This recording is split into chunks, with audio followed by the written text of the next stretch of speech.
Did you know that Kodak Black stated on Instagram Live that he is waiting to die? He even quoted this tweet, which I quote every time I see Kodak Black. He said, "I get so sad that man has like 4 baby moms and not one of you greedy women even care about him for real, because why aren't you all helping him? You're probably sitting around waiting for him to pass away." He would then react and even quote this exact tweet. Right, while we waiting on other people too, right? Other people, they don't know how to let time do its thing. Hey, bro, like let time do it, bro. Time is the best, what you call it, whether it's gonna heal or whatever, it's gonna let, let time do it. You gotta be patient. Love is patient, love is kind. Like I'm saying, it makes absolutely zero sense, no sense at all. To try to approach the situation with any type of aggression. The whole world on. Everybody on. You man on. Everybody again. While we waiting, while we just kind of here waiting on one. Who once dominated the rap industry, later had others tweeting, "Every day I see a new video of Kodak strung out, not even acting like a human. Is someone going to help him? Or even is anyone else afraid that if Kodak doesn't get help, we're going to lose him? Things are bad." These tweets follow a new viral video of Kodak Black eating chicken in the middle of the road, completely strung out, leaving everyone very concerned. Take a seat next to him. Take a seat next to him. Enjoy that food. Enjoy that. Take a seat next to him, brother.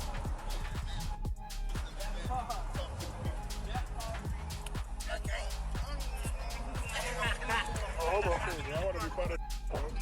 Bro, I want to join them, bro. I want to be on here.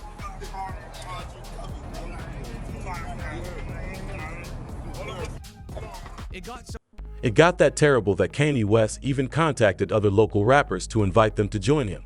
Okay, so I thought Kodak was in Miami. I see he's in Atlanta. So I'm getting a flight down to Atlanta right now and do something. So anybody that's already down in Atlanta that knows him and knows anything about him, I know I said rappers and all that, but right now I need y'all, man, to like really go and do something. Like we can't, I know y'all think I'm crashing out. Y'all, you see me talking, I'm expressing myself. And look, man, please don't, I know I said a lot, and just let me go down there and go help this man out.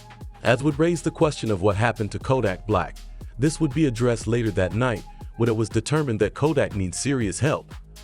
He was pacing his room under the influence of some kind of substance, claiming to be Drake's favorite rapper, which is certainly possible, but it's more of a confirmation that he is hanging out with the wrong crowd of people who would rather film him getting strung out than help him and put him on the right path.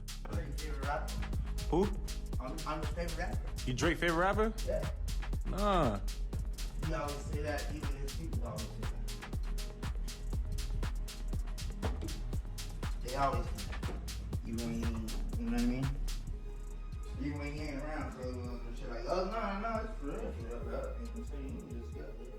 However, there is an explanation for how we got here, which is crucial to hear because on February 28, 2023, it will be revealed that Kodak Black admitted to using alcohol, but denied using other substances after entering a not guilty plea to charges of possession and firearms. I was on I was asleep in front of my family house, bro. That's it. I was on that drink, sleep in front of my people's house.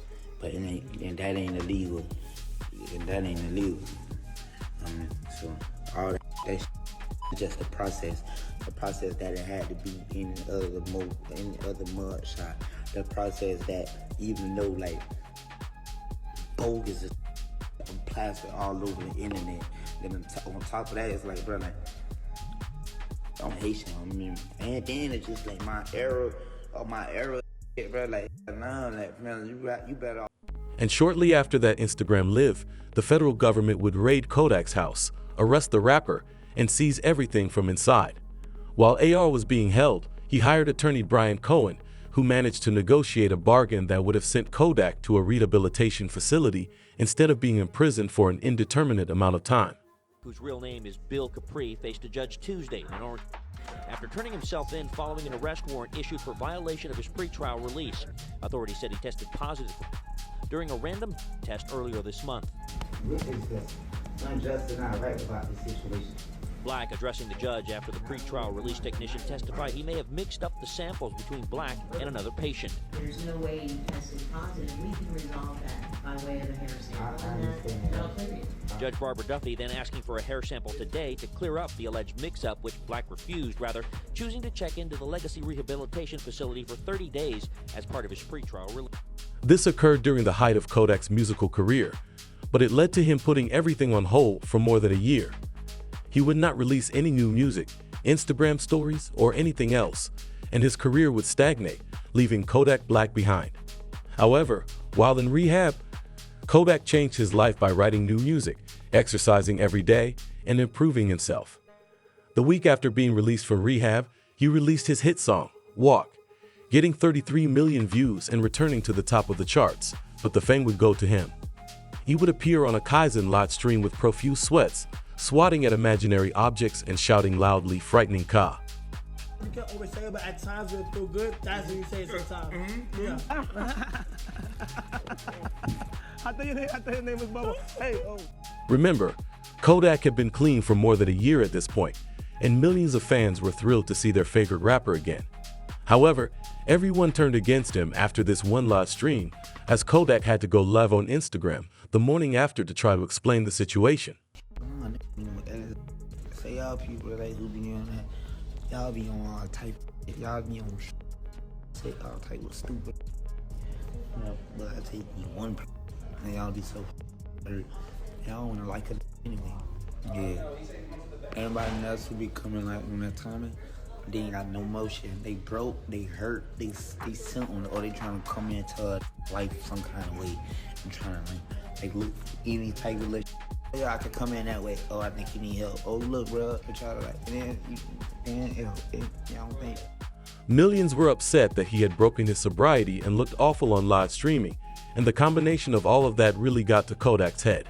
The fans' animosity would persist for months, and Boone, who was very considerate, even took notice. But right now, man, we worried about you. You don't look too healthy. And from the outside looking in, it's obvious that you're and I don't believe for one second you just doing for your own enjoyment. Nah, you trying to find something to fill up that void that's within your chest. See, I've been where you at right now. But by the grace of God, I'm clean. Them strongholds have been pulled down. Them chains is broken. So I'm qualified to talk about this. You got to make a decision, bro. You got too many people looking up to you. And from one father to another, you got to set the right example for your son. This coming from somebody who genuinely cares. So if you come across this video, you want to sit at the table, break bread. However, a week later, things deteriorated once more. A fan would message Kodak, expressing that they really adore him when he is sober, which prompted Kodak to jump on Instagram Live and react violently. I love when Kodak's sober. Change sober. I look sober. I know it's sober. For what? For what? Look at all this money. Look at all this cash. Sober for what? We are sober. Subsequently attending a Baltimore Ravens game once more while appearing very disoriented, according to tweets that even read NFL fans are concerned about rapper Kodak Black's health because he looked strange while expressing his affection for Ravens star quarterback Lamar Jackson. Hey, Kodak, what you got to say about the Ravens, big G? I love the Ravens. Hello. Hey, what about that boy LJ, man? What you got to tell the flock about that boy LJ, man? Yeah! Hello. That boy Yak in the city. Yeah, Yak in the city. I live right here. Hello.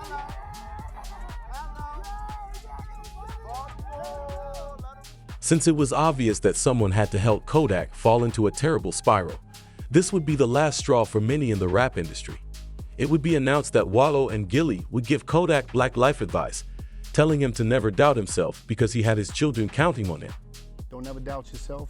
You got them babies counting on you. There's gonna be times where you're gonna doubt yourself, you're gonna be in pain, but them babies counting on you. You gotta be here. And I'm telling you that because a lot of people get around you and they see your success and they say, oh man, a lot of people need you, and they yes man you. I ain't here to yes man you. You know me, every time we connect with you, you know I got love for you. Not because I need you, I got love for you because you're a young cat and I was young, Gil was young. Live. And I'm telling you that because you see that love, That lady here, you see how you light up when I talk about your babies? Live. These people want to laugh, they want to joke, they want to criticize. They don't know your pain, I don't know your pain. But I know one thing, them babies counting on you. Trying to talk sense into Kodak's recent struggles, they had to make sure he understood that his life is much bigger than himself. According to Google, Kodak is the primary provider for his family and has 5 children. If something were to happen to Kodak, many lives would be put in a terrible situation. However, Kodak's worst day occurred the following week when he started his day on a live stream by jumping on his kitchen counters without even speaking English.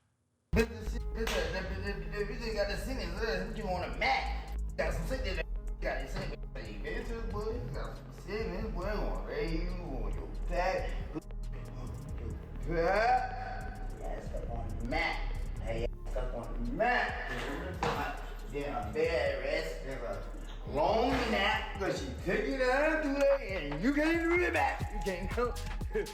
This day was significant for Kodak Black since he received an invitation to the White House and became the first rapper to perform there. Imagine a world if all of us was just one color. If all of us was just blue or green. Oh, if everybody was smart, you gotta have some dope people. Oh, what if everybody was rich? Who's gonna take the trash? When this went viral online, Kodak would eventually respond by apologizing to everyone and said he realized he needed to improve and that he wanted to utilize his influence for change. I'm honestly, I'm sorry to everybody. I'm sorry to the people who I heard it. I'm sorry if you don't understand me. I'm sorry if you just don't like me. I'm sorry, and I'm sorry. And I'm sorry to everybody that I've wronged. And I'm so sorry to all the times I made my mom cry. And I'm sorry to all the girls whose heart I broke. I'm sorry to young man. I'm saying for kind of disrespecting her and stuff like that. She accepted my apology. Even so, later that evening, in response to Kanye West's message in which he was attempting to save him, Kodak would add, "Kanye is a real one. You want to know why he's a real one? The only man who still harbors feelings for Diddy is Kanye. I have a strong suspicion that the federal government will take control of all of the boys' accounts. Kanye recently accomplished some serious things, and I'm going to work with you to make some money." I sleep when people done woke me up yeah. Kanye a real one. You know why you a real one? Cause I'm some whole Kanye the only still did it. Cause he know he ain't a lot of the other look at me. I done clean up in her Kanye cause